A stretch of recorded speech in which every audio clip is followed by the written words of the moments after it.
back to the Real Estate Reserve podcast. Jason Bale and Hard Money Bankers co-host Ian Horowitz, Equity Warehouse, and back in studio, Joel Friedland from Chicago. Joel was on the show with us a few weeks ago. If you have not checked that one out, I promise it'll be well worth your 30 minutes to listen to that. We want to invite Joel back in to studio to go over a deal that changed his life. It might be a good deal, it might be a bad deal, but nonetheless, a deal that changed his life. Joel, welcome back. I'm glad we have a few minutes to chat again. Maybe just do a real quick introduction again, and then if you have a deal that changed your life in a positive and negative way, would love to hear it. Sure. So I have bought in the Chicago area with a group of 250 investors, about 100 buildings, a little over, about 104 buildings actually. And back in 2006, we were looking at a building that was 100,000 square feet on 10 acres in a city called Elmhurst, Illinois, which is just west of O'Hare Airport. I loved Elmhurst. I had already bought 6 buildings there, and I knew that the buildings in this industrial park were forever keepers. And if I could find another one, I would buy it in a minute. And I drove by this building, and I saw that a sign had gone up for sale. And I called the broker, and I said to the broker, hey, John, I'd like to buy that building. I love Elmhurst. It was actually occupied for about 25 years by the Keebler Cookie Company. And I said, what's Keebler doing? He says, well, they're moving out. They got bought out by Kellogg's, and they're moving to a place called Battle Creek, Michigan. And I said, oh, yeah, I know that. I know about Battle Creek, Michigan. That's where Kellogg's is famous for being located. So I made an offer of $6 million, and I bought the building with a group of investors with no debt. And it was a scary deal because it was bigger than most of my other deals. Most of our prior investments had been $3 million and under. So this was about double. And it sat vacant for a year and a half. And I panicked. So I called up one of my investors. It's a family that lives here in Chicago. And I said, I need a little bit of capital behind this deal. We own it all cash. We have no mortgage. We're into it for $6 million, but it's been vacant a year and a half. Would you consider buying half of it and putting an extra $1 million in so we can carry it? And the family said yes. So we sold them a portion of it. And I thought it could be vacant for another year and a half.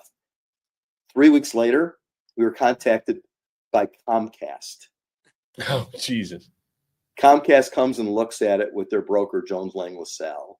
And they said, we want a 15-year lease, and we're going to spend $17 million to fix up the building out of our pocket. And I said, what? So they signed a lease. The greatest story of my real estate career is we wanted a couple things in the lease that they weren't willing to give us. And so they invited me to come sit at their corporate office in Oak Brook, Illinois, and meet with their real estate director and some of their execs. And on the way out of the house that morning, my wife said, you're going to see Comcast? I said, yes. She said, you make sure they fix our cable. It's been a problem. So I go to this meeting, and there's about 8 people sitting around this giant conference room table. And I sat down and I said, before we start the meeting, my wife asked me to tell you guys that we need whoever your best cable guy is to come fix our cable.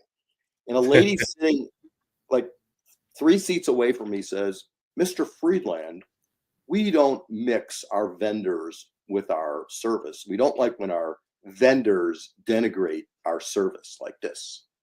And I said, okay, you guys can't have the building. I'm leaving. I said, a divorce will cost me far more than I'm ever going to make on this lease. And I stood up, just kidding around, and I walked to the door. And this guy who's about 6'7" comes chasing after me. He goes, Joel, don't leave. We'll fix your cable. And so I said, Frank, I was just kidding. He said, okay, we'll fix your cable. And they gave us the 2 points we were asking for in the meeting. You know, I figured out that there was nothing I could do to shake them loose. They were going to sign this lease no matter what. And we ended up making a 40% cash on cash return on average for 15 years. Jesus. That's Never awesome. seen a deal like it. Never will see a deal like it ever again. Was it on Industrial Drive? Are they still there? Yes. Well, they're gone. We sold it to a trucking company called Super Ego Trucking. They left after the 15 years because COVID started. They had a call center in the building, and because of COVID, they sent everybody home, and they were about to sign a new 10-year lease. And they called me and said, "We sent everyone home. We're gonna disappear our call centers.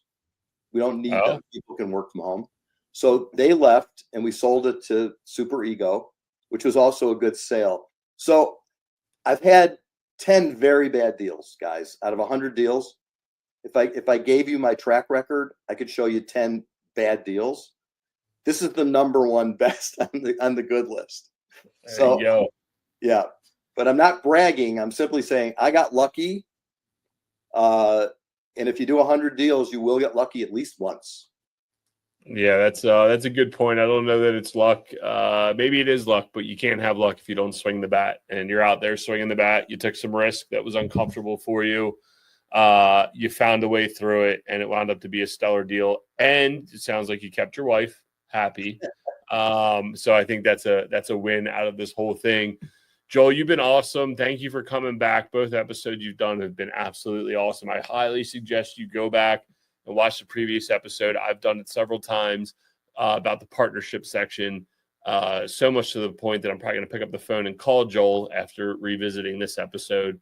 Joel, where's the best place people can find you on the interwebs? They want to learn more about what you're doing, and they want to get the next 40% deal that's coming up here shortly.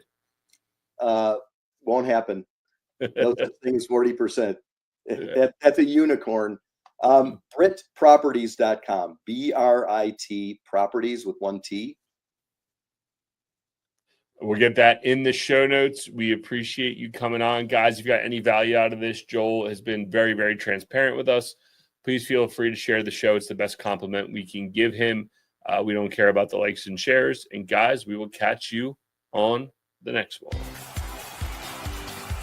Thanks for tuning in to the Real Estate Reserve podcast. Do us a favor and like, comment, and share our broadcast. It helps the algorithm and helps us spread the word too. Till next time, thank you for tuning in.